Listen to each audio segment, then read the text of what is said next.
అదరగొట్టే కారం రంగు రుచి ఆచి కారం పొడి. పవిత్రమైన పెళ్లి బంధం అపహాస్యం చేస్తున్నారు. అగ్నిసాక్షిగా 100 ఏళ్లు తోడుంటానని ప్రమాణం చేసిన భార్య పరాయి మోజులో పడి భర్త పేకను నులిమేసింది.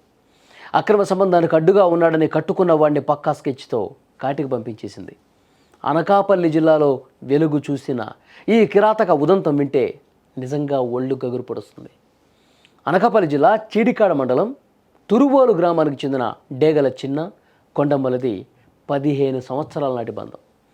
వెళ్ళగా 12 ఏళ్ల కుమారుడు కూడా ఉన్నాడు. 2024లో పని కోసం తెనాలి వెళ్ళినప్పుడు వీరి జీవితం మలుపు తీసుకుంది. అక్కడ మేస్త్రి గణేష్తో కొండమ్మకు ఏర్పడిన పరిచయం కాస్త వివాహేతర బంధానికి దారితీసింది. భర్త వారించిన ఊరికి తీసుకొచ్చిన ఆమె తీరులో మాత్రం ఎలాంటి మార్పు రాలా. ప్రియుడు గణేష్తో ఫోన్లో మాట్లాడుతున్న కొండమ్మను భర్త నిత్యం నిలదీయటంతో ఇంట్లో గొడవలు ఎక్కువయ్యాయి. తన అక్రమ సంబంధానికి భర్తే అడ్డుగా ఉన్నాడని భావించిన ఆమె అతని ప్రాణాలతో ఉంచకూడదని నిర్ణయించుకుంది. ఈ విషయాన్ని ప్రియుడు గణేష్కి చెప్పడంతో అతను తన బంధువు శివకుమార్తో కలిసి హత్యకు ప్లాన్ చేశాడు. పక్కా ప్లాన్ ప్రకారం ఈ నెల 14న గణేష్ శివకుమార్ తెనాల నుంచి చోడవరం వచ్చారు. తర్వాత బైక్పై వస్తున్న చిన్నను అడ్డుగించి తలను తాటి చెట్టుకేసి కొట్టి చంపేశారు.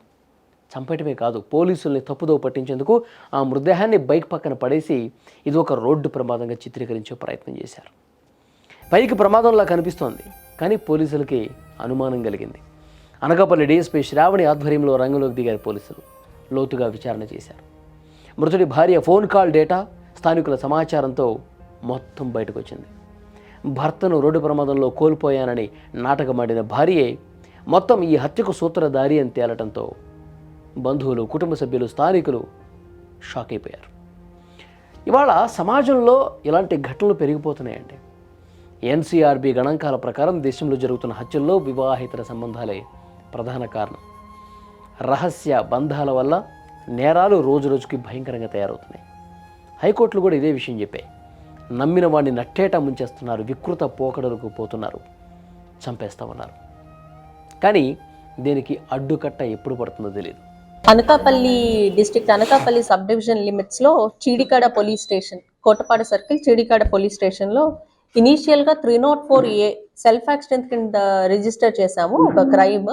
కానీ సబ్సిక్వెంట్ ఎస్ఐ గారు క్రైమ్ సీన్కి వెళ్ళి on identifying the dead body ఆయనకి సస్పీషియస్గా అనిపించి పిఎంఈ రిపోర్ట్ ద్వారా మేము ఈ కేసుని మర్డర్కి ఆల్టర్ చేయడం జరిగింది.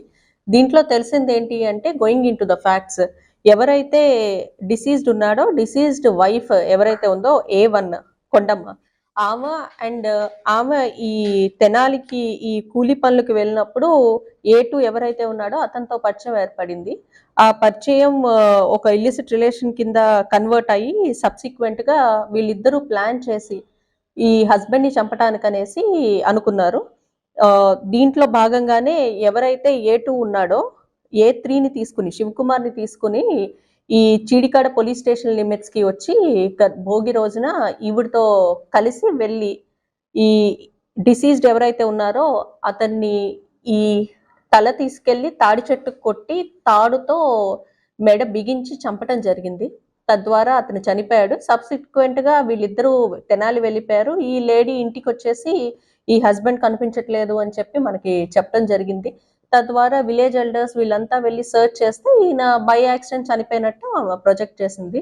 కానీ based on investigation and investigative facts ఇది ప్యూర్లీ మర్డర్ కింద మేము సస్పెక్ట్ చేసి ఈ A1, A2, A3ని మేము పట్టుకోవడం జరిగింది. చూశారుగా ఎలా చంపేశారు.